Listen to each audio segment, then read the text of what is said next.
Ang target po ng 1,000,000 dagdag para sa matatanda ay makarating po ang mga pirmang ito sa tanggapan po ng Pangulong Bongbong Marcos para ang pinakahuling dagdag po na pipirma naman ay dagdag ng Pangulo sa pagsasabatas ng Universal Social Pension.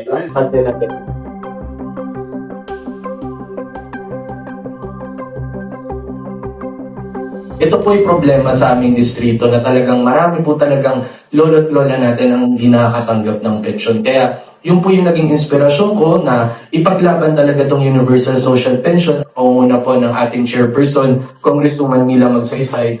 Kami po mapagmamalaki namin na sa Committee on Senior Citizens, lagi po namin inaayos ang Universal Social Pension. Umabot po kami sa punto na ang importante na lamang po sa amin, malaanan ito ng sapat na pondo dahil ang mahalaga sa amin, lahat po ng ating mga lola at lolo ay makatanggap ng sapat na tulong.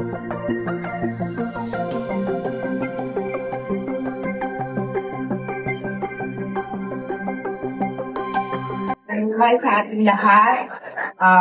Maraming salamat, my dear colleagues, for being here to support this very important bill na para talaga sa mga nakatatanda.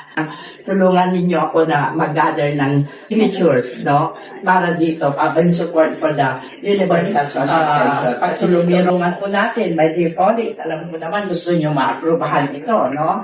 So please, pagtulong-tulungan natin na mag-gather po tayo ng signature campaign para naglalaban natin yung tama at karapat-dapat hanggang di natin ito makakamtan, patuloy siya magsisipag para ito ay may sakatuparan.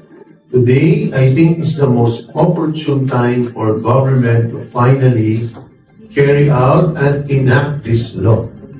Kung tayo po ay naghahanap pa ng iba't ibang mga batas o akbag para makatulong tayo sa ating mga kababayan, lalo ngayon sa panahon ng krisis. So please, pagtulong-tulungan natin na mag-gather po tayo ng signature campaign para kung maka 1 million na po tayo, padadala po natin sa ating mahal na Pangulo Bongbong Marcos.